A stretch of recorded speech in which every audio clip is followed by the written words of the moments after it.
Oke, nggak kelihatan ya. Suara juga oke. Jelas. Halo, kan? Suara jelas. Masih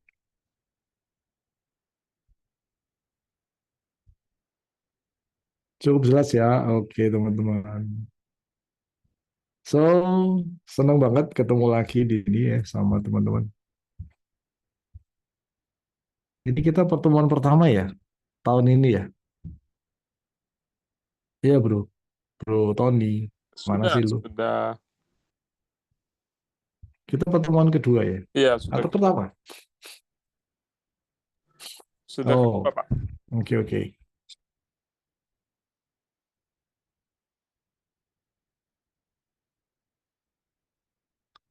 Oke oke.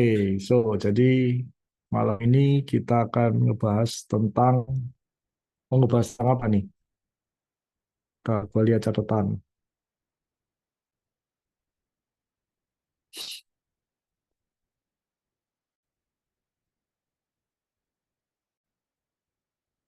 Teman-teman ada pertanyaan apa nggak dari materi-materi yang lalu?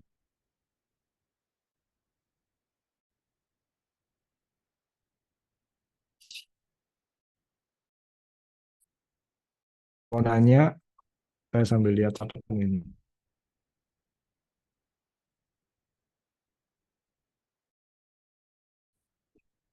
Silakan teman-teman kalau ada pertanyaan.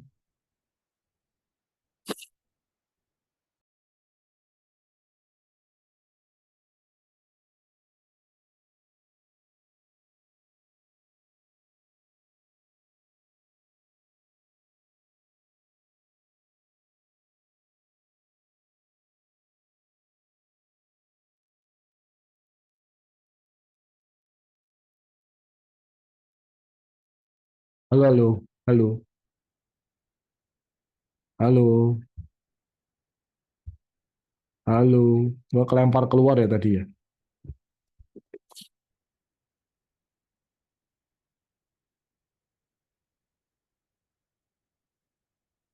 Halo, suara gua masuk. Sudah masuk, Pak. Jelas. Ya, tadi kelempar keluar ya tadi gue ya. Ya, terputus. Ini udah masuk, Pak. Oke, coba gua matikan kamera bentar ya.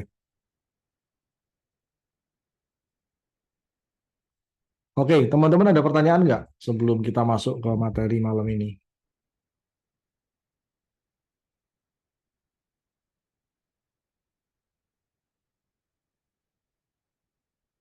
Halo guys, ada pertanyaan nggak?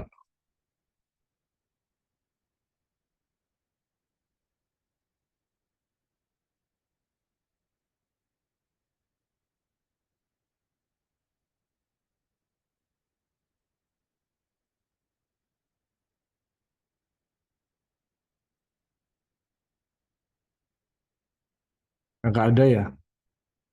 Atau bingung apa yang mau ditanyakan?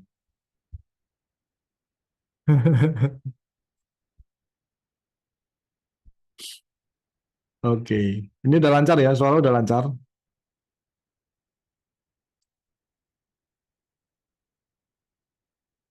Udah ya, sip. Oke. Nah, teman-teman malam ini kalau nggak ada pertanyaan, saya mau ngebahas tentang apa yang ada di balik perilaku seseorang. Seseorang ini bisa anak, bisa ya orang dewasa itu anak-anak juga ya sebenarnya ya. Cuma casingnya besar gitu aja sih sebenarnya. Bener nggak sih? Padahal kan dia anak juga ya gitu. Jadi kita akan berbicara tentang apa sih yang ada di balik perilaku seseorang. Nah, teman-teman sekalian, menarik banget ya untuk mengamati perilaku gitu. Karena biasanya eh, kita itu biasanya bereaksi terhadap perilaku seseorang gitu. Nah, kemudian kita menarik kesimpulan berdasarkan perilaku yang ditampilkan tersebut gitu ya. Contoh misalkan seseorang lagi marah gitu ya. Terus kita mulai melabel dia. Wah, kok ternyata dia pemarah ya, gitu kan. Nah, kita nggak ngerti sebenarnya kenapa ya dia pemarah itu. Ya, dia begitu itu pasti ada penyebabnya gitu kan ya. Saya pernah ketemu dengan klien yang dia itu mengeluh karena dia capek marah-marah terus. Nah, ternyata teman-teman dari sisi si pemarah, ternyata dia itu juga nggak mau marah sebenarnya gitu ya. Dia merasa capek gitu, marah terus kayak gitu. Tapi dia sendiri juga nggak punya pilihan gitu, karena setiap kali dia terpicu, dia langsung marah gitu kan ya. Setelah itu sekian lama dia baru sadar capek ya malah terus ya. Tapi dia merasa dia nggak punya pilihan lain gitu loh selain marah gitu ya teman-teman ya. Jadi ibaratnya kayak sebuah kereta api yang berjalan di rel, di mana kereta api itu tidak punya pilihan gitu ya. Ya udah relnya ya itu dia nggak punya pilihan lagi mau kemana-kemana nggak bisa. Ya udah itu sesuai rel gitu. Jadi ketika orang itu tidak paham tentang dirinya sendiri gitu, maka dia itu akan merasa seperti kereta api yang sudah ada di rel. Dia merasa ya begini, emang aku ya begini gitu kan ya. Dia tidak melihat kemungkinan-kemungkinan lain gitu dalam sebuah kejadian. Jadi kalau ada kejadian A, maka bagi dia jawabannya ya udah pasti B, nggak mungkin yang lain nih. Saya harus bereaksi seperti ini, seperti B ini gitu. Dia nggak bisa melihat kemungkinan yang lain. Nah, teman-teman, inilah yang disebut dengan persepsi dari seseorang. Itu akan menentukan bagaimana dia berperilaku kayak gitu. Nah, teman-teman sekalian, kalau kita hanya me, apa ya, kalau kita hanya menanggapi perilaku tersebut, kalau kita hanya bereaksi terhadap perilaku tersebut, maka kita akan gagal untuk memahami apa yang sebenarnya terjadi. Kayak gitu teman-teman. So, dari ilmu hipnoterapi gitu ya, kita tahu bahwa sebenarnya perilaku-perilaku itu hanyalah ungkapan dari bawah sadar seseorang ya teman-teman ya. Saya banyak banget mendapati klien-klien yang mengeluh tentang satu masalah, kemudian ketika dicari akar masalahnya, ternyata kayaknya nggak ada hubungannya gitu ya dengan masalah yang dia ceritakan kayak gitu. Contoh misalkan seseorang yang nggak tahan dingin misalkan ya, dia nggak tahan dingin, setiap kali kena AC nggak tahan gitu ya, apalagi duduk langsung di bawah tiupan angin AC. Wah, itu udah pasti akan sakit, pasti akan flu kayak gitu teman-teman. Nah, dia merasa terganggu karena pekerjaannya di kantor yang ada AC-nya dan dia nggak bisa kan hanya karena dia sendirian terus semua temannya sekantor itu harus matiin AC mengalah demi dia nggak mungkin juga kan gitu. Jadi satu sisi dia senang dengan pekerjaannya, dia butuh pekerjaannya, satu sisi dia menderita gitu karena kantor itu begitu dingin gitu ya, AC-nya di gedung gitu ya, sentral kayak gitu teman-teman. So karena itu mengganggu, maka akhirnya dia mulai coba melakukan pendekatan yang lain. Nah, ketemulah dia dengan hipnoterapi dan akhirnya singkat cerita nyampe ini ke tempat saya gitu kan. Begitu digali akar masalahnya, teman-teman. Ternyata problemnya terjadi ketika dia di usia sekitar 4 tahunan, di mana dia kepingin dipeluk papanya yang mau pergi gitu. Jadi papanya langsung aja ngeloyor pergi gitu kan ya. Karena merasa kalau anaknya didatengin dipeluk nanti bakal lama lagi dia nggak berangkat-berangkat gitu ya.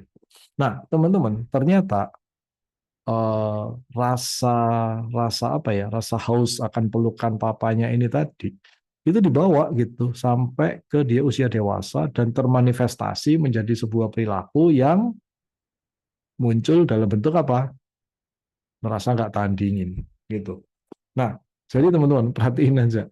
Kayaknya tuh nggak ada korelasinya gitu ya. Jauh banget nih kayaknya gitu kan ya.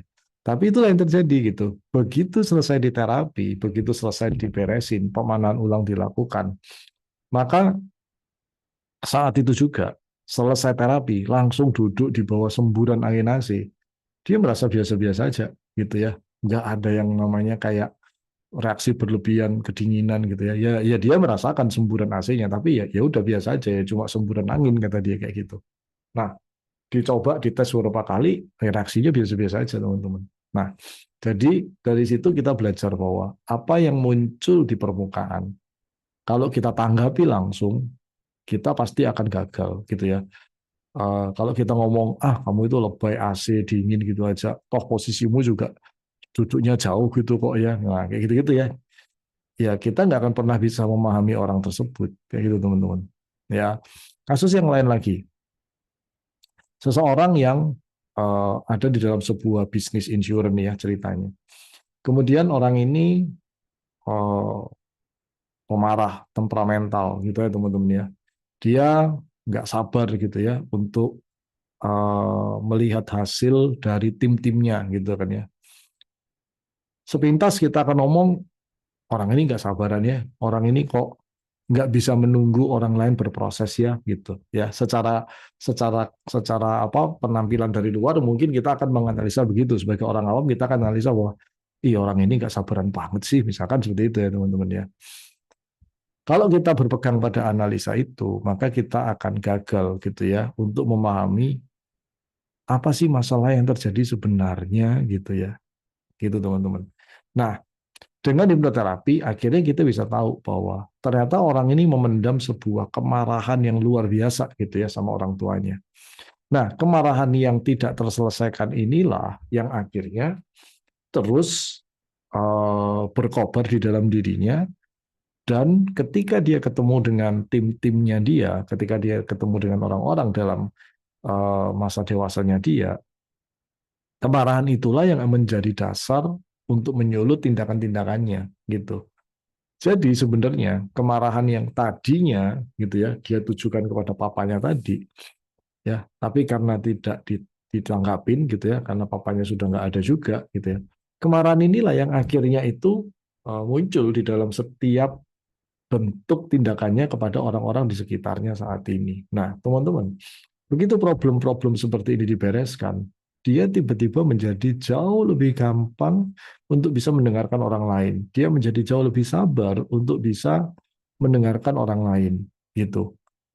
So, teman-teman sekalian, inilah yang disebut dengan di balik sebuah perilaku, itu ada sesuatu yang sebenarnya menjadi dasar dari terbentuknya perilaku tadi.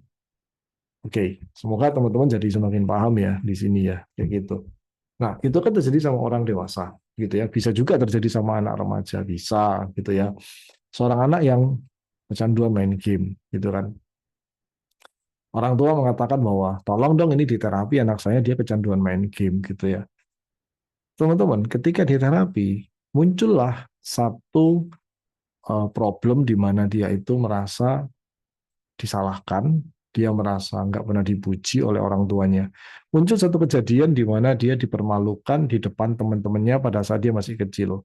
Ketika dia melakukan satu kesalahan, orang tuanya mengatakan mamanya ya, dalam kasus ini mamanya gitu, eh, mamanya mempermalukan dia gitu di hadapan teman-temannya. Lihat tuh teman kamu, dia mereka aja nggak begini, kamu kok gini-gini gini nih, kayak seperti itu.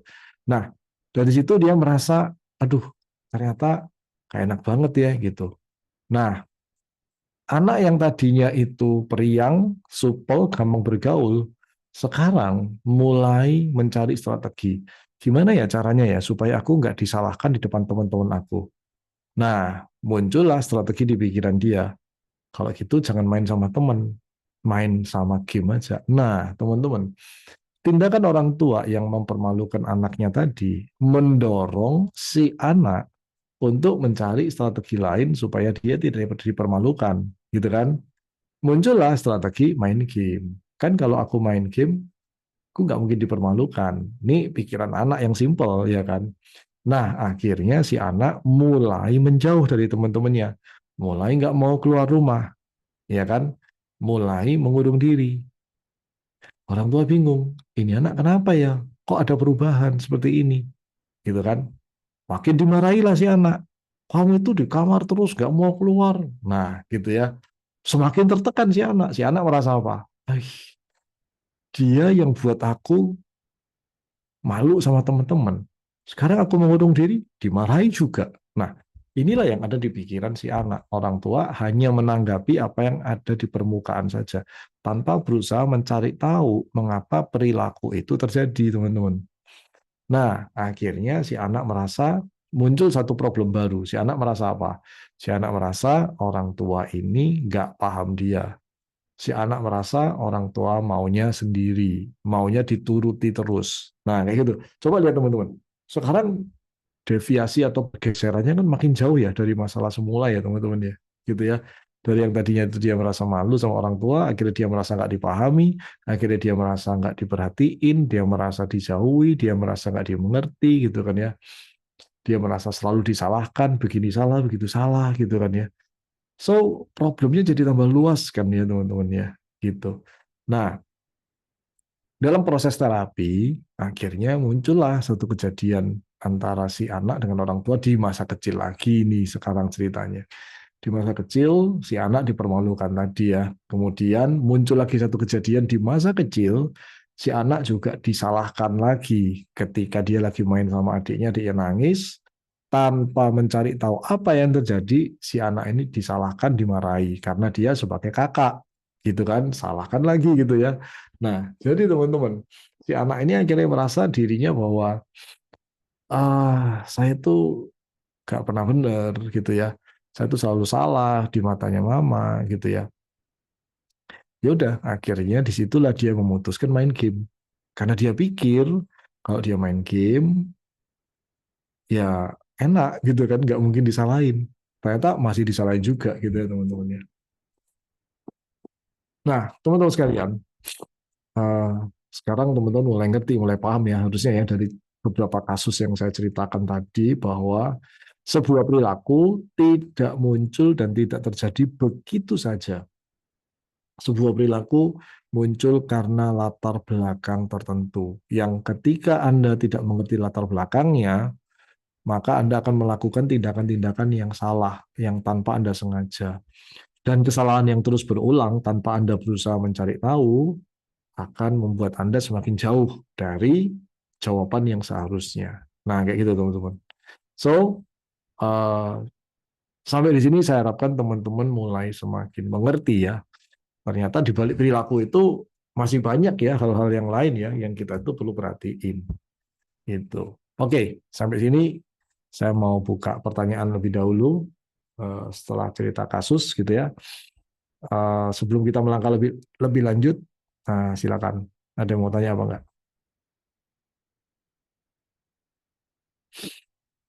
Silakan.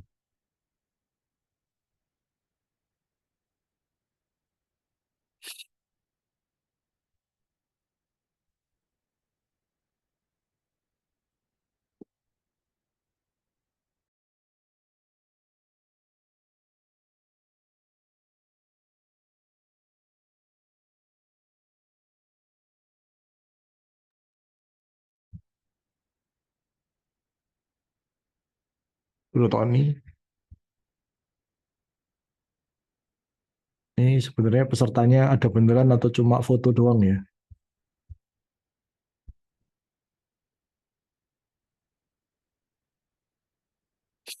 Ada pertanyaan nggak teman-teman?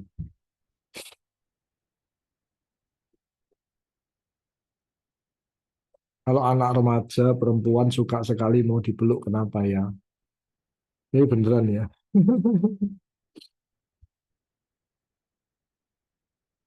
Bisa jadi memang itu adalah eh, cara dia merasakan cinta kasih ya, cara dia merasakan sayang, ya itu karena dia kepingin dipeluk gitu ya, sentuhan fisik ya bahasanya bahasanya dia ya, tangki cintanya dia adalah sentuhan fisik, bisa jadi karena itu, kayak gitu ya.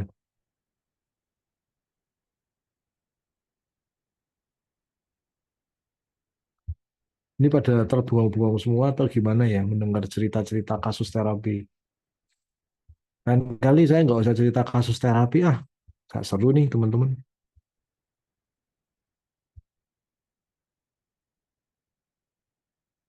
Terbuang katanya. Apaan sih?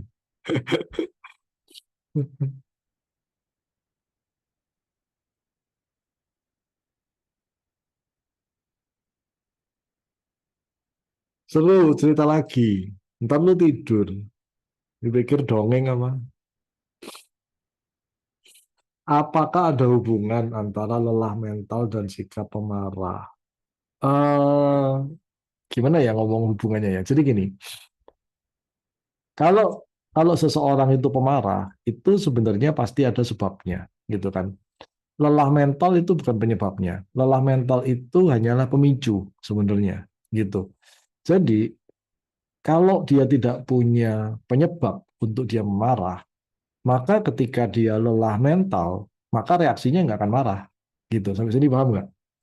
Ya. Jadi sifat yang pemarah tadi itu sebenarnya pasti ada sebuah kejadian tertentu di balik itu di masa kecilnya dia yang membuat dia jadi pemarah tadi itu, gitu ya. Teman-teman, saya banyak menemui kasus orang-orang yang temperamental gitu ya, yang temperamentalnya ekstrim ya teman-teman ya. Itu ketika dilakukan hipnoterapi, maka ditemukan sebuah fakta yang unik gitu ya dari sekian banyak terapi yang saya lakukan ya teman-teman ya. Orang-orang yang super temperamental tadi itu ketika di hipnoterapi ditemukan bahwa mereka itu ketika dalam posisi masih sebagai janin itu orang tua yang mengandungnya itu stres luar biasa ya, stres sangat berat gitu. Jadi orang tua mama-mama yang ketika mengandung bayinya itu stres berat, itu kecenderungannya itu akan menghasilkan seorang bayi yang tidak bisa mengelola emosi dengan baik, sehingga dia akan gampang tantrum dan dia akan tumbuh dewasa menjadi seorang yang temperamental luar biasa, dan dia nggak bisa kendalikan dirinya. Nah, itu fakta uniknya ya teman-teman ya dari beberapa kali kasus terapi-terapi yang dilakukan ternyata seperti itu. Ya,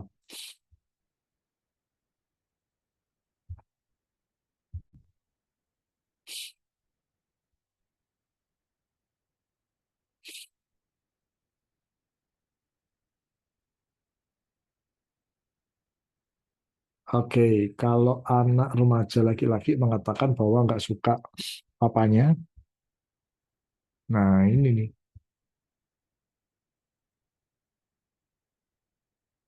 gimana ya Pak? Nah, gimana ya terapi gitu kan ya. Kalau Anda tanya bagaimana ya terapi gitu kan. Nanti kalau mau terapi silakan kontak sama ketua kelas. Kalau nggak sabaran seperti saya, itu pasti dari masa lalu atau masa kecil. Nah, kan saya nggak tahu nggak sabarannya kayak gimana. Tapi nggak sabarnya masih wajar ya. Udah aman berarti ya. Silakan dilanjut ya kalau aman. Kalau wajar silakan, ya kan?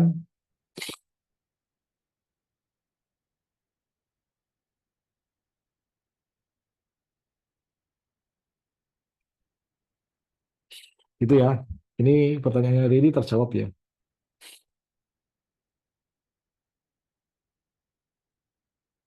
Pasti ada sebuah kejadian di mana akhirnya anak remaja laki-laki ini nggak suka gitu sama papanya ya.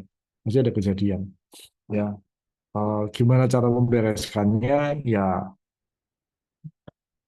panjang ya ceritanya ya kayak gitu kan. Tapi intinya mungkin kalau Anda merasa butuh bantuan hipnoterapi silakan kontak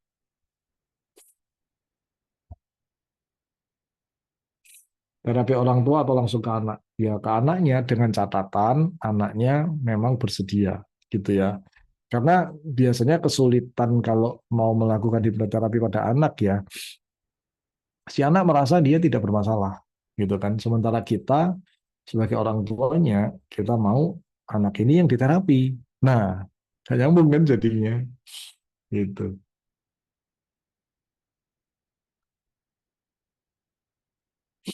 Gimana cara mengembalikan motivasi hidup lansia yang kehilangan motivasi hidup? Karena teman-temannya sudah pada lock out, lock out duluan ya. Aduh, ini sih seru ya kalau udah bahas gimana cara mengembalikan motivasi hidup lansia. Karena rumusnya adalah kita tidak bisa memotivasi orang lain. Ya teman-teman ya, kita nggak bisa memotivasi orang lain. Sebenarnya rumusnya itu. Eh, Kenyataannya adalah bahwa hanya diri sendirilah yang bisa memotivasi diri sendiri itu gitu ya, hanya diri kita lah gitu ya, kita tuh nggak bisa termotivasikan orang lain, nggak bisa gitu ya. Jadi eh, kalau pertanyaannya gimana cara mengembalikan motivasi hidup lansia, berat banget ya kayaknya ya gitu ya, kayaknya nggak mungkin gitu ya, karena kita nggak bisa motivasi orang lain, saya nggak bisa motivasi teman-teman, saya nggak akan bisa gitu. yang terjadi hanyalah saya bisa menceritakan sesuatu dan dari cerita itu teman-teman sendiri yang memutuskan untuk bisa termotivasi kayak gitu ya. Cerita yang seperti apa yang bisa memotivasi teman-teman saya pun juga nggak tahu gitu ya.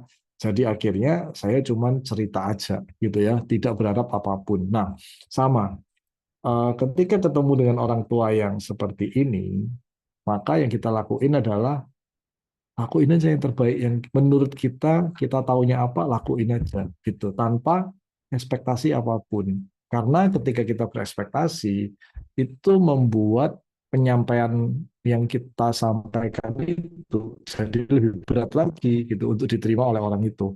Tapi ketika kita menyampaikannya dengan tulus, dengan ikhlas gitu ya, nggak punya tendensi apapun gitu, malah itu membuat orang itu jadi tergerak kayak gitu. Beberapa kali saya ketemu dengan orang-orang seperti itu gitu ya. Tapi beberapa kali juga saya gagal ya teman-teman ya. Jadi karena eh, rada-rada susah gitu kan ya. Saya pernah diminta ke rumah sakit orang yang ya dia udah gak punya motivasi hidup gitu ya, disuntik obat apa ya, obat pemati rasa pun udah nggak mempan, dia teriak-teriak gitu ya. Saya diminta hipnoterapi. Yang buat saya kaget adalah ketika saya hipnoterapi, besoknya saya dikabari dia meninggal. Nah, kan jadi kaget kan gitu kan. Jadi kayak, loh, kok gara-gara saya dia malah jadi meninggal ya gitu ya teman-teman. Malah disuruh motivasi ini malah mempercepat orang meninggal. Gimana sih gitu ya. Nah, itu pertama kali saya mengalami itu teman-teman. Itu kaget gitu ya, deg-degan. Waduh, gila nih, masa gara-gara gua ya?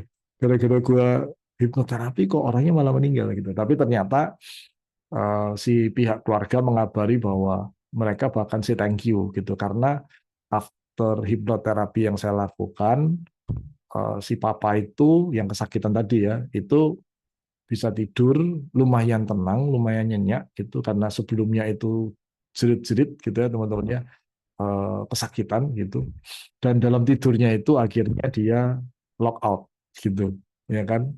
Jadi keluarga merasa bahwa ya hipnoterapi ini paling tidak membantu dia untuk lock out dengan nyaman, dengan tenang, tanpa kesakitan, gitu. Ya, tapi sebelum saya dapat kabar itu, saya yang deg-degan gitu, loh kok malah meninggal habis saya hipnoterapi gitu kan. Ya, malah mengkhawatirkan ya teman-teman. Jadi, uh, susah ya jawab pertanyaannya, Riri, gitu. Sorry, siapa tadi ini?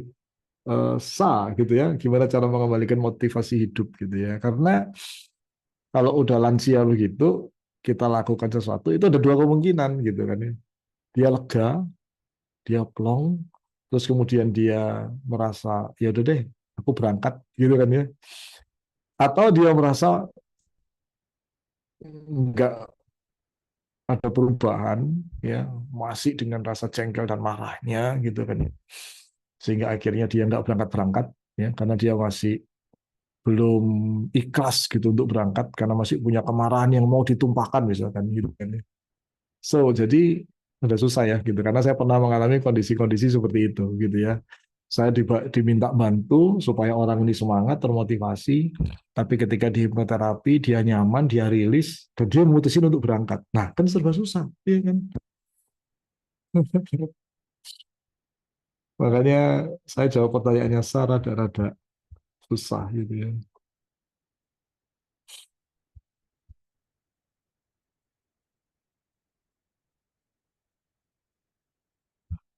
Oke, lanjut lagi.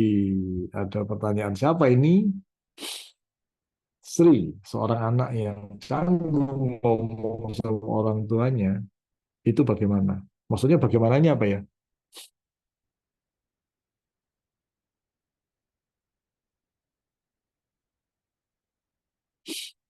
Ya, kalau canggung ini kan berarti hubungannya nggak dekat, gitu kan? Hubungannya nggak dekat karena apa?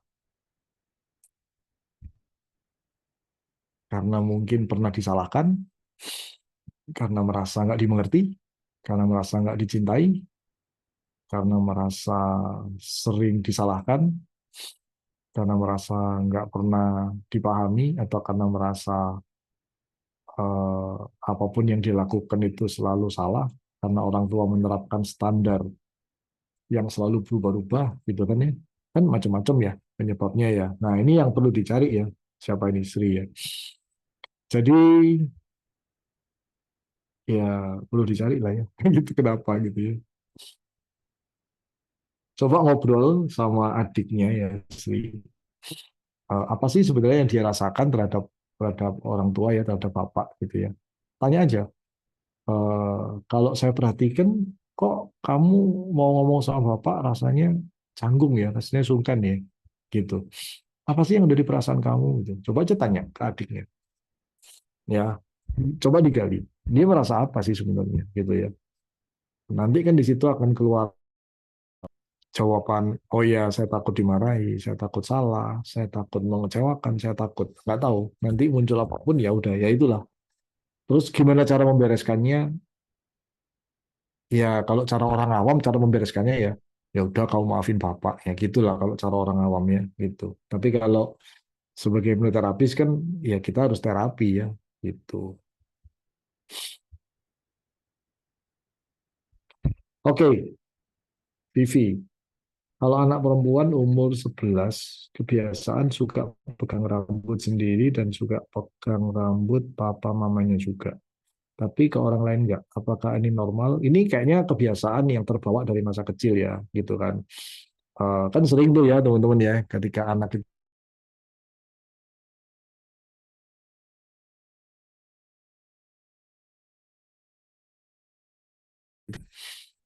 eh, kalau dia ngomongin ini normal apa enggak, ya tergantung kita memaknainya apa gitu. Kalau kita selalu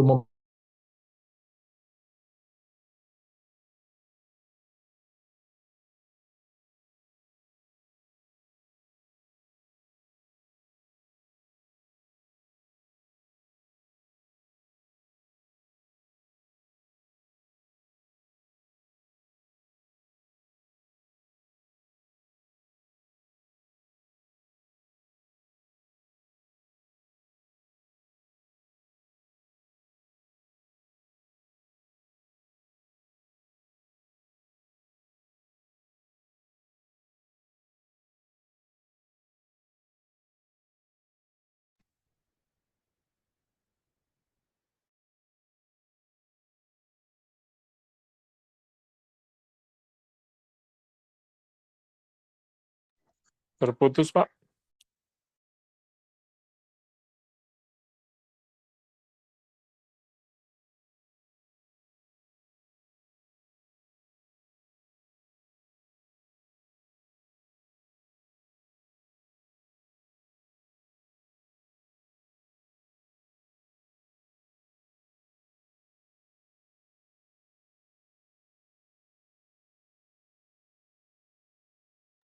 Ya, mau nunggu sebentar ya, Bapak Ibu ya. Sepertinya gangguan jaringan.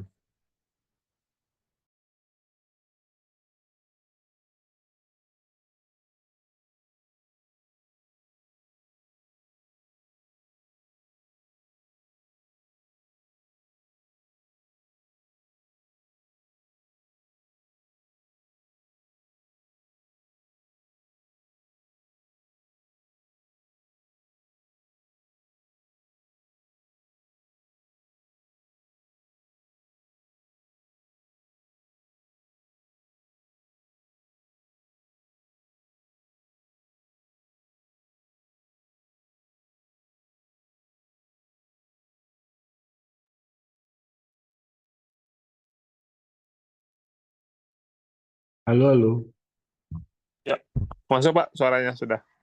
saya terlempar keluar lagi ya ini. Ya, sinyal mungkin. Iya. Oke ya teman-teman lanjut lagi. Tadi sampai di mana tadi? Pertanyaannya. Waduh pertanyaannya jadi hilang semua nih ya. Oh enggak masih ada.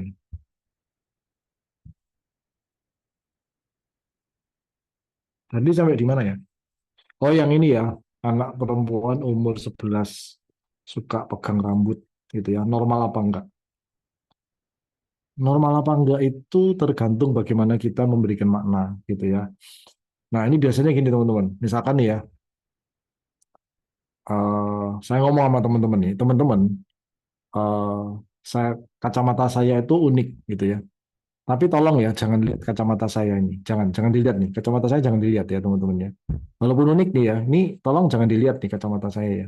Karena semakin Anda kepingin nggak lihat, itu Anda kepingin lihat nantinya. Gitu.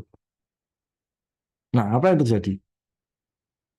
Kalau semakin sering saya omongin, apa yang terjadi akhirnya?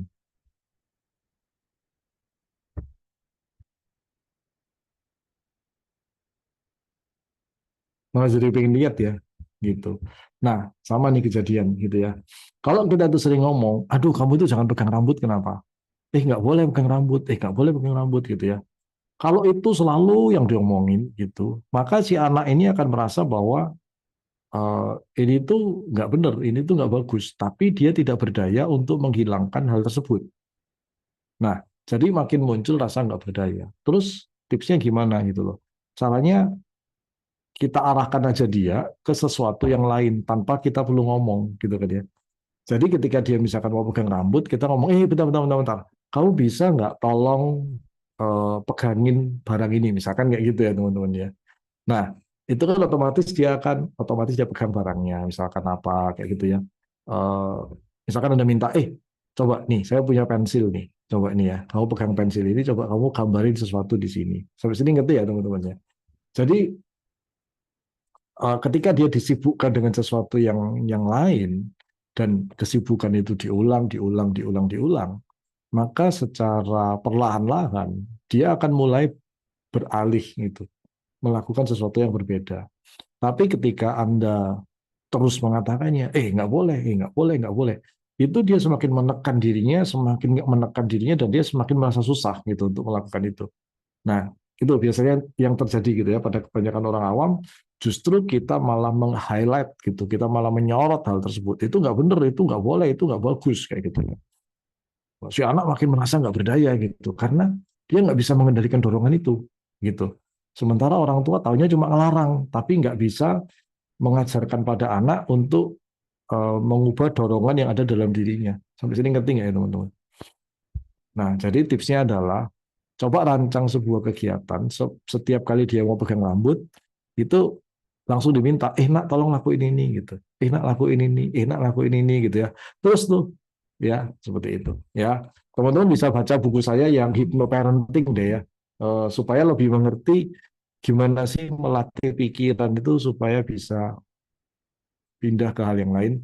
Ya tanpa kita tuh harus ngomong nggak boleh, jangan, nggak begitu kayak gitu teman-teman. Ya, nanti tanya ketua kelas deh ya kalau tentang buku hypnoparenting ya teman-teman. Apabila ada anak dan ibunya nggak akur, macam Tom and Jerry. Nah, apakah keduanya harus diterapi? Kayaknya begitu sih ya.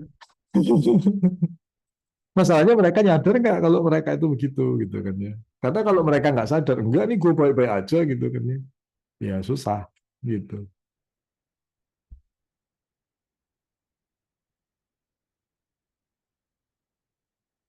Oh ini ya, kalau yang tadi lockout, kasih tahu kalau musuhnya udah pada lockout juga. Jadi kan dia nggak mau ketemu musuhnya juga, bisa juga ya silakan. Kalau anak 15 bulan, 15 bulan, berarti baru setahun lebih, dikit ya. Oke. Kalau anak 15 bulan nggak mau makan, apakah disebabkan karena ada trauma?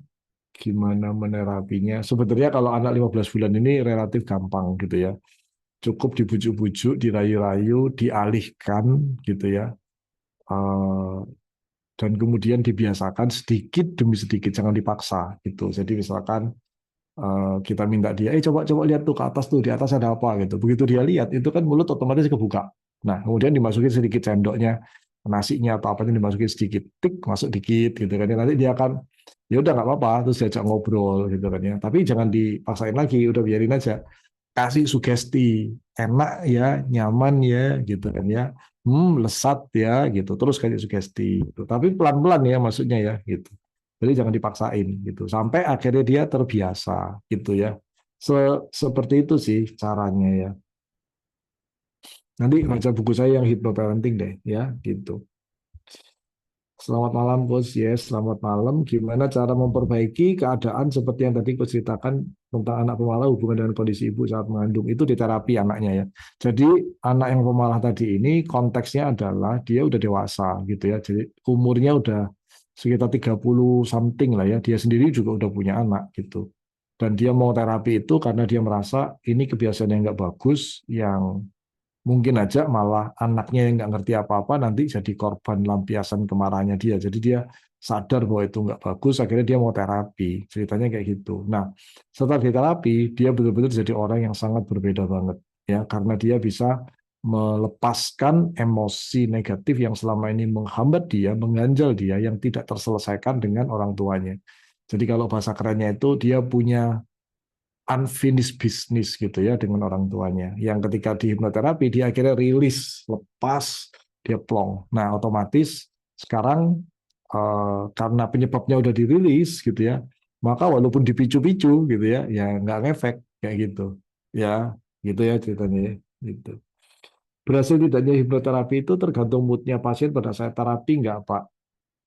Bisa dikatakan begitu. Lebih tepatnya itu begini, bergantung kepada keinginan, kesadaran klien untuk sembuh, kesadaran dan keinginan lebih tepatnya ya. Jadi yang pertama si klien itu perlu sadar kalau dia punya masalah. Oh ya nih, gue tahu nih gue punya masalah, gitu ya, sadar dia punya masalah. Yang kedua, dia mau untuk lepas dari masalah itu, gitu ya. Jadi bukan karena wah jangan deh, nanti kalau aku lepas dari masalah ini gimana ya nanti ya, kan ini perlindungan diri aku misalkan kayak gitu ya. Nah kalau dia nggak mau lepas ya nggak bisa ya. Jadi berhasil tidaknya hipnoterapi dari dua dua hal itu tadi.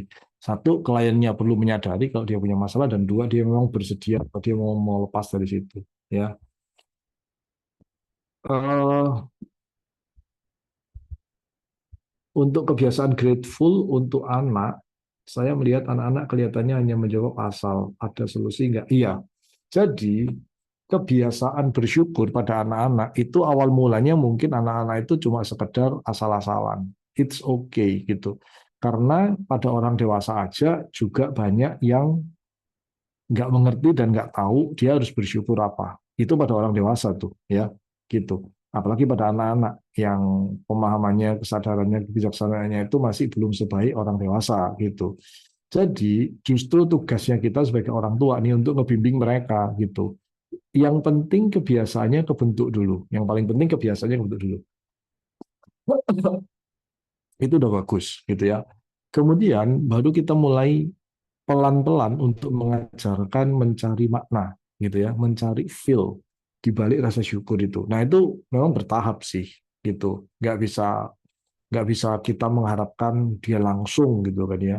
Mungkin beberapa anak bisa langsung ngerti, tapi beberapa anak mungkin nggak. Kita nggak usah paksain kayak gitu.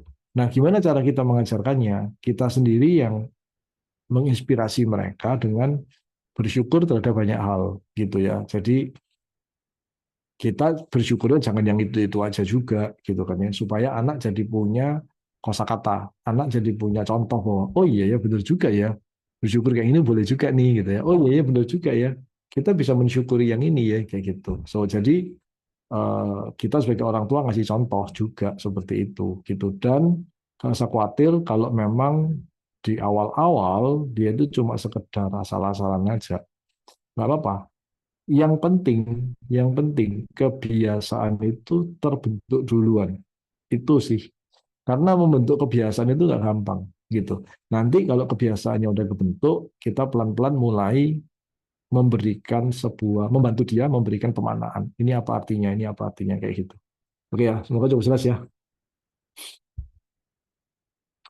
Oke, jika anaknya masih belum bisa cooperate, akan sulit untuk hipno. Apakah bisa dilakukan sleep talk? Bisa, gitu. Silakan masuk ke website saya yang sekolahorangtua.com. Nanti di kotak search-nya silakan cari yang namanya Hypnosleep gitu ya. Jadi silakan masuk ke sini ya. Saya tuliskan di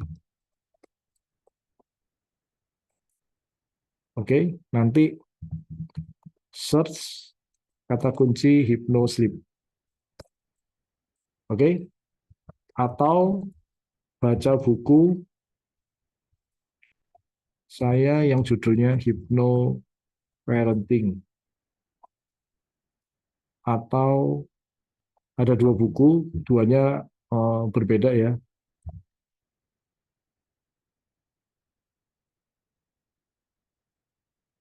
Nanti tanya ketua kelas deh. Ya, itu ya.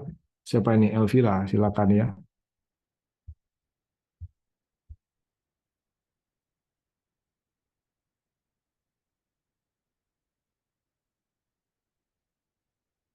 Kalau ini langsung ke Evi ya, kalau sudah tahu masalah dan penyebabnya yang terjadi di masa lalu, apakah ada cara lain yang efektif untuk menyembuhkan selain hipnoterapi? Cara lain selain hipnoterapi, ya bisa aja gitu ya. Kalau ya kita berharap dia punya kesadaran gitu kan ya. Konsiderasi biaya, yes, bisa dipahami. Tapi selama ini saya masih belum menemukan ya cara yang lain itu apa gitu ya. Untuk bisa benar-benar mundur ke belakang di masa lalu. Karena satu-satunya yang bisa mencari akar masalah sepengetahuan saya nih, itu hipnoterapi nih, gitu. Metode yang lain kayaknya nggak bisa, gitu ya.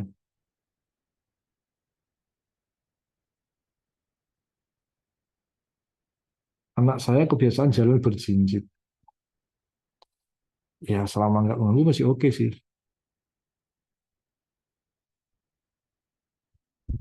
Ini anak lahirnya sekitar bulan Januari kah, Bu Evi?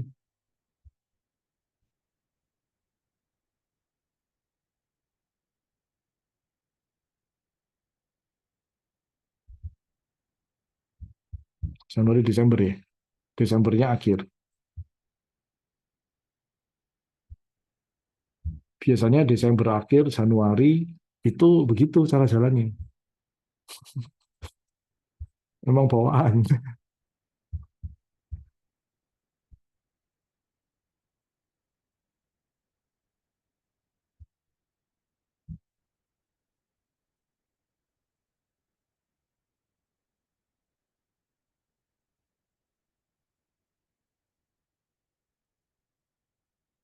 Apa yang harus dilakukan terhadap anak laki-laki belia yang manipulatif secara seksual kepada teman perempuannya? Apakah harus diberi efek jerah?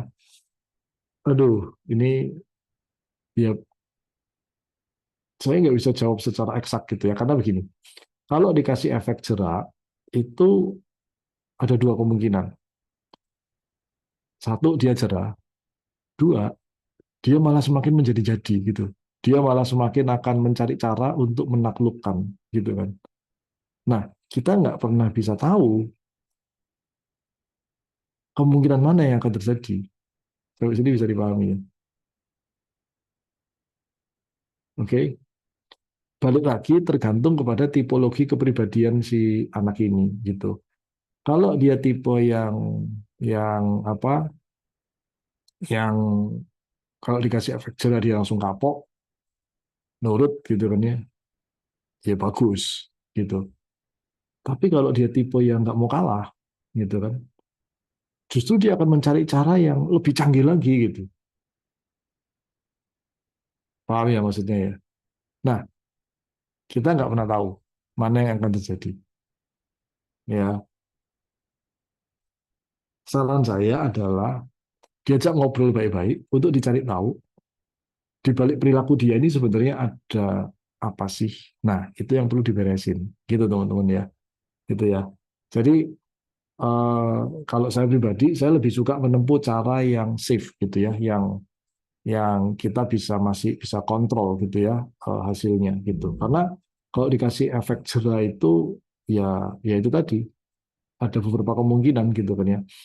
Anda harus benar-benar memikirkan caranya itu gimana gitu ya supaya tidak memicu kemungkinan dia untuk mencari cara yang lebih canggih lagi.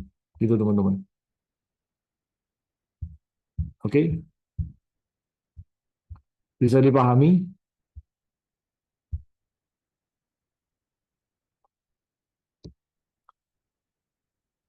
Gimana untuk memperbaiki anak yang sudah dewasa 26 tahun yang sejak kecil mengalami trauma dan bullying sekarang jadi parno bahkan tidak berani untuk keluar dari cangkangnya. Oke, ini wah terapi banget nih ya. Ini udah hipnoterapi nih yang diperlukan ya, Bu Yeni. Bu Yani ini hipnoterapi nih kalau udah kayak gini. Nanti bisa kontak sama ketua kelas ya. Domisili di mana nih, Bu Yeni?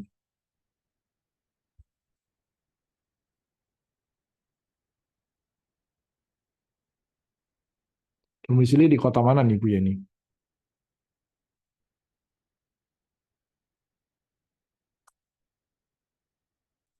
Oh, kalau di Jakarta sih banyak alumni-alumni saya yang di Jakarta, yang praktek di Jakarta itu lebih gampang nantinya. Oke.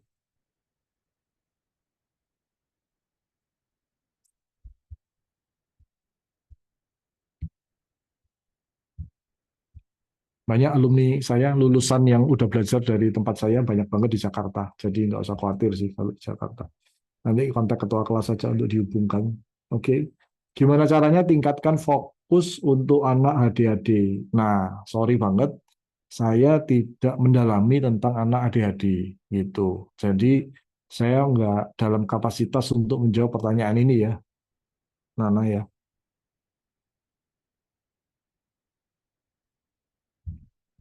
Saya nggak mendalami kasus ini. Ya, thank you, thank you.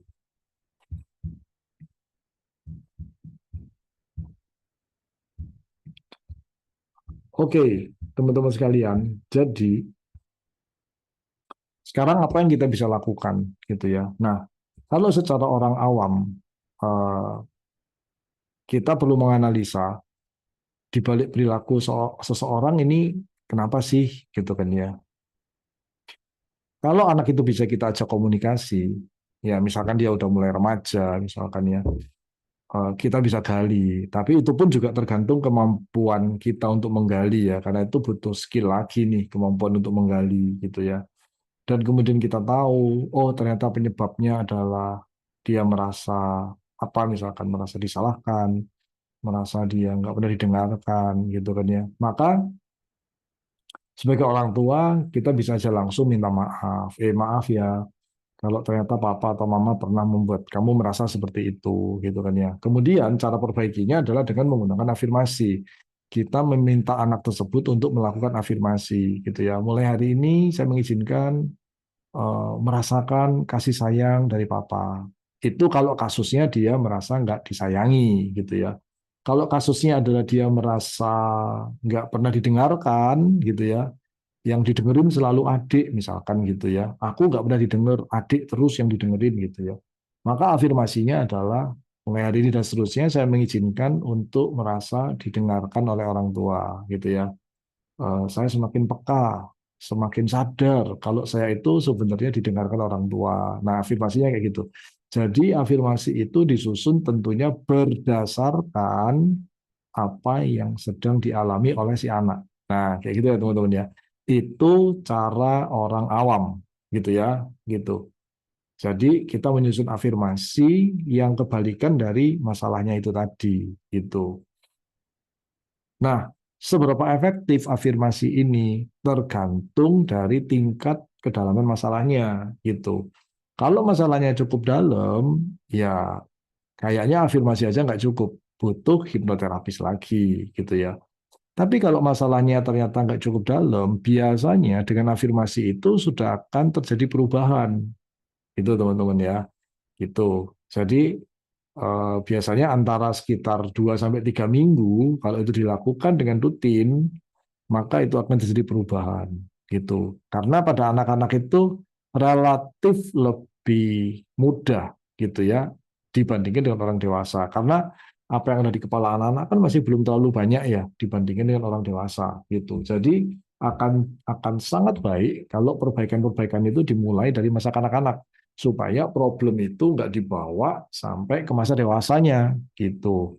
Itu sih teman-teman ya. Jadi teman-teman sebagai orang tua perlulah mengerti ya gimana sih caranya kita menyusun afirmasi, gimana sih caranya kita itu menggali kayak gitu-gitu ya. Eh, Kalau yang secara simpel gitu ya, saya ada bahas tuh di buku saya yang rahasia mendidik anak agar sukses bahagia. Nah, itu ada saya bahas di situ ya. Kemudian di buku Hypnoparenting juga ada saya bahas di situ, teman-teman. Jadi paling tidak dua buku itu paling tidak adalah skill dasar lah ya yang dibutuhkan orang tua lah ya. Jadi selama ini kan orang tua nggak ada sekolahnya gitu ya. Kita mau belajar juga nggak tahu belajarnya kemana, di mana, belajar apa gitu ya. Nah, dengan buku itu saya berharap banget itu bisa membantu orang tua untuk mengerti dan memahami lah ya anak itu kayak gimana. Termasuk memahami diri sendiri kayak gitu teman-teman. Karena sejak saya melakukan terapi nih ya pada berbagai macam kasus anak-anak itu, saya tuh merasa, aduh sayang banget ya sampai punya masalah begini nih gitu. Seandainya orang tua itu ngerti gitu loh ilmu-ilmu basicnya itu kayak gimana, maka mungkin kita bisa menghindari masalah-masalah yang basic-basic seperti itu kayak gitu. Jadi sangat banyak kasus-kasus yang saya terapi itu teman-teman itu sebenarnya adalah karena pemahaman dasarnya aja orang tuanya nggak paham gitu sehingga akhirnya menimbulkan masalah-masalah itu pada anaknya. Nah, saya percaya nggak ada orang tua yang kepingin anaknya bermasalah, iya kan, bener kan? Tetapi kenyataannya karena kurangnya pengetahuan, karena minimnya database dari orang tua, maka orang tua bisa jadi tanpa sengaja loh melakukan kesalahan. Ya, saya percaya nggak ada orang tua yang sengaja melakukan kesalahan, nggak ada gitu. Tapi kalau ilmunya nggak ada, pengetahuannya nggak ada, database-nya nggak ada, itu orang tua bisa salah tanpa sengaja. Setuju nggak teman-teman? Benar nggak? Ya, karena nggak ada pengetahuan, nggak ada database gitu. Nah makanya kenapa penting untuk belajar teman-teman. Saya pribadi itu dulu di awal-awal saya juga begitu. Sebagai orang tua saya juga banyak salahnya gitu. Sampai akhirnya saya menyadari bahwa wah ini nggak bisa nih, saya harus belajar. Dan kemudian saat itu semua buku parenting saya baca, terus semua workshop parenting saya ikutin gitu ya. Wah pokoknya benar-benar semua hal tentang parenting saya pelajarin deh gitu ya. Karena saya mau memutus mata rantai yang diturunkan dari orang tua saya gitu loh. Jadi orang tua saya nggak ngerti ilmunya, nggak tahu gitu ya. Dan itulah yang terbaik yang mereka tahu pada saat itu ketika mereka mendidik saya gitu.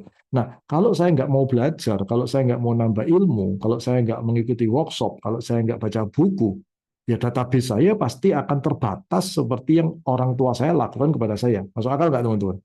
Saya tahunya cuma begitu gitu ya. Akhirnya saya cuma mengulang yang orang tua lakukan kepada saya lakuin ke anak saya. Nah, padahal kan belum tentu cocok gitu, belum tentu sesuai dengan yang dibutuhkan anak saya gitu ya. Dan belum tentu juga yang dilakukan orang tua saya itu benar, karena kan dia cuma bertindak berdasarkan nalurinya dia, yang bisa jadi salah juga. Nah, karena itu teman-teman, saya memutuskan untuk belajar, beneran saya belajar. Ngikutin semua pelatihan, semua workshop, baca semua buku parenting gitu ya, buku-bukunya James Dobson, saya nggak tahu sekarang masih ada apa enggak. Wah, itu buku yang bagus-bagus teman-teman tentang parenting gitu ya. Kalau Anda bisa dapetin bagus banget tuh. Ya, cari buku yang penulisnya namanya adalah James Dobson. Itu bagus. Itu semua sudah habis saya bacain semuanya gitu ya. Kemudian buku Family System dari Virginia Satir itu juga sangat bagus gitu. Dalam banget untuk ngebahasnya teman-teman. Jadi ya saya banyak baca buku tentang parenting gitu karena saya mau memutus mata rantai yang orang tua saya lakukan kepada saya putus cukup berhenti sampai di saya, gitu ya. Saya ke anak saya itu mulai melakukan hal yang berbeda. Nah, kayak gitu teman-teman. Ya, jadi saya encourage teman-teman semua di sini untuk benar-benar belajar, gitu ya. Karena kalau enggak, ya, ya Anda akan melakukan kesalahan yang Anda nggak sengaja, gitu ceritanya.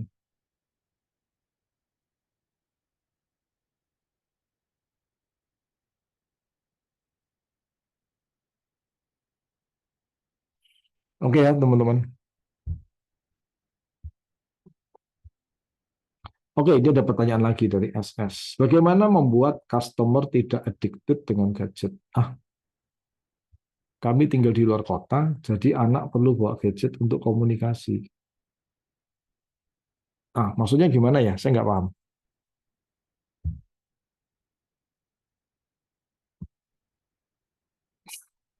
Oh, anak maksudnya.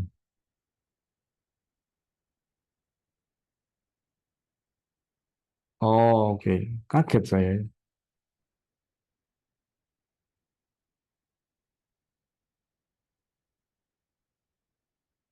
Anak perlu bawa gadget untuk komunikasi, tapi akhirnya dia jadi addicted, gitu kan maksudnya ya, bener nggak sih?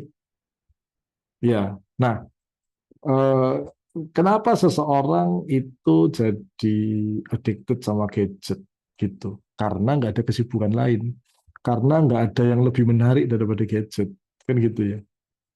Karena gadget yang paling menarik, ya udah, ya itu yang dilakukan gitu. Buku Virginia Satir, pokoknya semua judul yang penulisnya Virginia Satir baca aja, ya, semua judul baca aja. Satu lagi James Dobson, semua buku yang ditulis James Dobson baca aja, banyak banget, ya.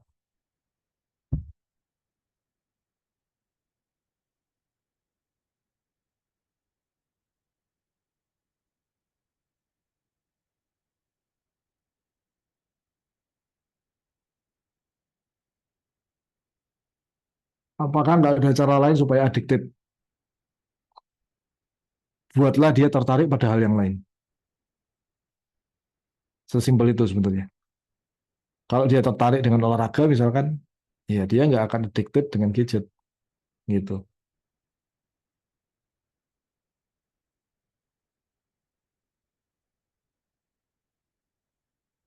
Oke.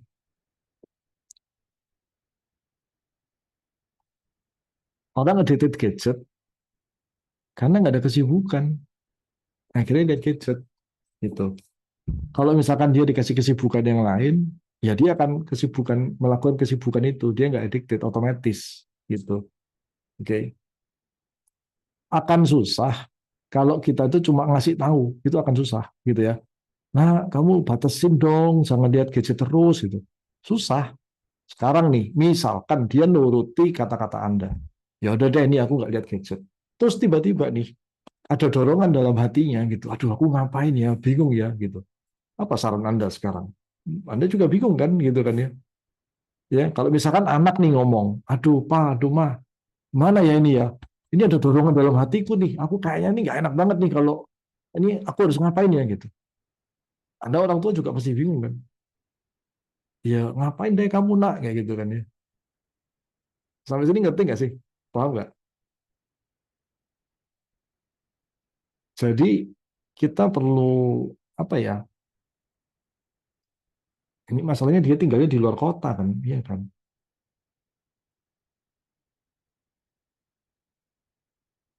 Ya minta orang yang di rumah tersebut, yang dekat dengan anak, ngajak dia melakukan kegiatan. Oke? Karena kasus kayak gini ya, di hipnoterapi nggak bisa. Let's say, di hipnoterapi dia lepas gadget.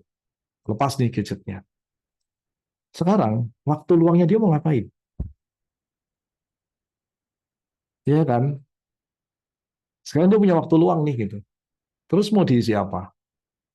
Kalau sebagai orang tua kita nggak bisa membuat dia tertarik gitu melakukan sesuatu, ini waktu luang ini nanti akan diisi gadget lagi karena yang ada di depan dia gadget juga, gitu kan? Sampai sini paham ya maksudnya ya?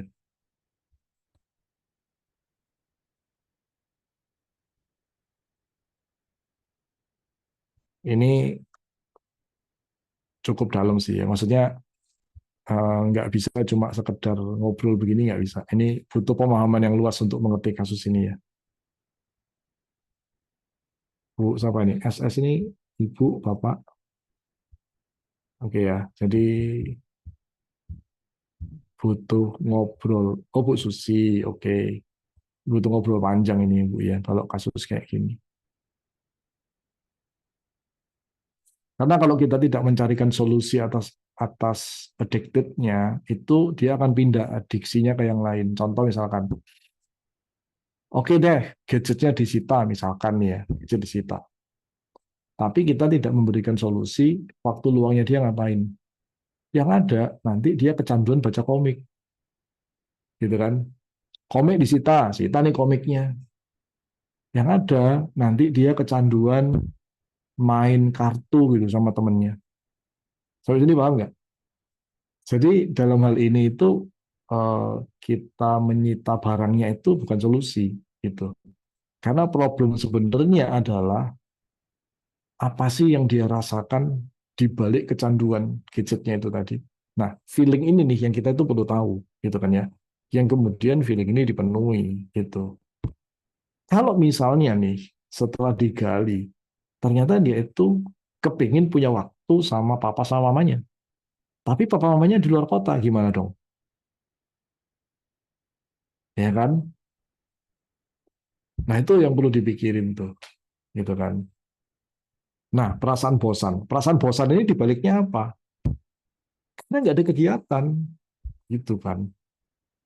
Terus kalau kita sebagai orang tua cuma ngomong, ya kamu mikirlah mau kegiatan apa. Nah, sometimes nggak segampang itu, apalagi anak-anak, gitu kan ya. Biasanya yang saya sarankan adalah orang tuanya mengawali melakukan kegiatan bareng sama anaknya. Sampai anaknya ikut kegiatan itu, orang tuanya pelan-pelan mundur. Nah, tapi kan ini kasusnya orang tua di luar kota, gitu. Oke ya, sampai sini cukup jelas, Bu Susi.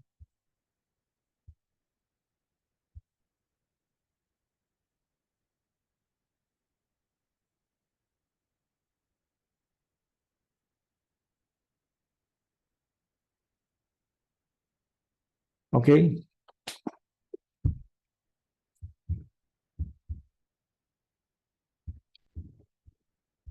minta bantuan sama orang yang di dekat anak itu untuk mengajak dia melakukan aktivitas atau kegiatan. Itu nanti kalau dia tertarik dengan kegiatan itu, otomatis kecanduannya mulai hilang.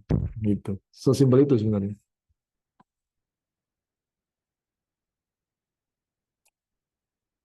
Oke ya, Bu Susi. Kalau ini ada lagi, Noviana. Kalau anak suka mengucap sumpah serapah, misalnya mudah-mudahan si X mati ketabrak, kenapa ya? Ya pasti dia kopas lah. Nggak tahu dia kopas dari TV, kopas dari media sosial, atau kopas dari orang-orang dekatnya. Ya pasti kopas lah itu ya. Oke, pasti dia meniru ya dari dari lingkungan atau dari media sosial atau dari mana-mana.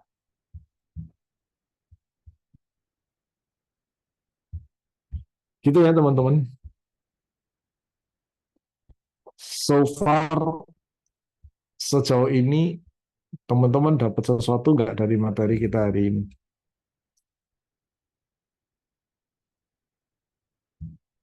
Mohon maaf kalau misalkan beberapa jawaban itu nggak nyampe tuntas gitu ya teman-teman ya, karena ya memang keterbatasan gitu ya. Kayak tadi jawabannya kepada Bu Susi gitu ya.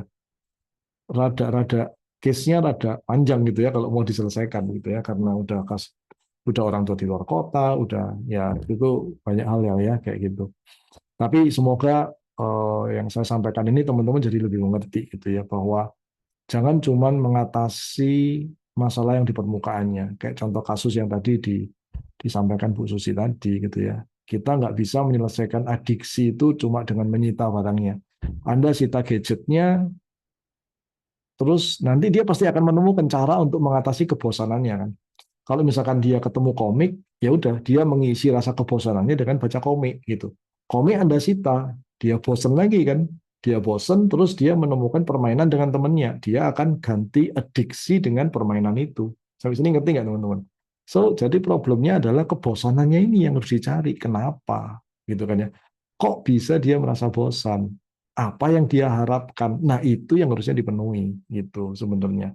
Gitu caranya kita menganalisa sebuah perilaku ya teman-teman ya.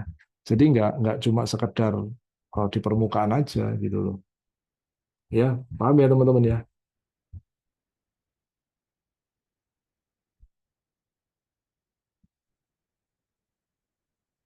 Gitu.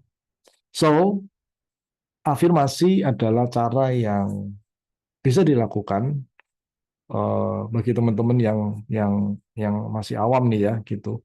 Gunakan aja afirmasi gitu ya untuk mengatasi masalah itu. Dengan catatan teman-teman perlu tanya, perlu cari tahu di baliknya, di balik perilakunya itu sebenarnya apa yang dirasakan gitu. Dari situ kita baru mulai menyusun afirmasinya ya teman-teman ya gitu. Kalau misalkan masih nggak berhasil, maka itu mungkin adalah sebuah tanda di mana Anda butuh bantuan profesional gitu ya untuk mengatasi masalah itu. Nah, silakan aja kontak Bro Tony nantinya. Nah, kemudian saya juga mendorong teman-teman untuk juga belajar sebagai orang tua. Karena Anda tidak mungkin mengajarkan sesuatu yang Anda tidak tahu. Setuju nggak? Ya, Anda nggak mungkin mengajarkan sesuatu yang Anda nggak tahu. Nah, gimana caranya supaya Anda tahu? Andanya yang perlu belajar, gitu. Nah, yang ironis teman-teman, saya sering kali gitu menjumpai orang tua yang merasa bahwa belajar parenting itu kayaknya ntar nomor sekian deh, karena saya lebih butuh menghasilkan uang. Ya sudah, saya paham juga kalau Anda seperti itu. Tapi masalahnya waktu terus berjalan, anak Anda terus bertambah usia, kalau Anda salah, ya Anda juga perlu menerima konsekuensinya. Kayak gitu ya teman-teman ya. Jadi inilah resiko gitu ya. Inilah konsekuensi kita sebagai orang tua ketika kita punya anak, sadar nggak sadar, sengaja nggak sengaja, mau nggak mau, kita perlu belajar. Ya, kita suka, kita nggak terbiasa, kita punya waktu, kita nggak punya waktu, ya kita perlu belajar. Karena kalau Anda nggak belajar, maka kecenderungannya Anda akan mengulangi apa-apa yang orang tua Anda lakukan kepada Anda, itu Anda lakuin lagi ke anak Anda. Gitu. Dan nggak semuanya cocok kayak gitu teman-teman. Jadi belajar adalah salah satu kunci penting gitu ya untuk kita bisa menjadi orang tua yang terbaik untuk anaknya kita. Banyak orang tua mengatakan, Pak Haris, saya ini pokoknya mau lakuin yang terbaik untuk anak saya, katanya gitu. Tapi begitu saya minta dia baca buku, belajar, dia ngomong nggak punya waktu. Lah kan kagak sinkron dia ngomongnya ya. Katanya mau yang terbaik untuk anaknya, tapi disuruh belajar, suruh baca buku, nggak mau. Nah, jadi rada-rada aneh gitu ya jadinya ya teman-teman ya. Kalimat kata-katanya nggak nyambung jadinya kayak gitu karena seringkali saya ngomong sama orang tua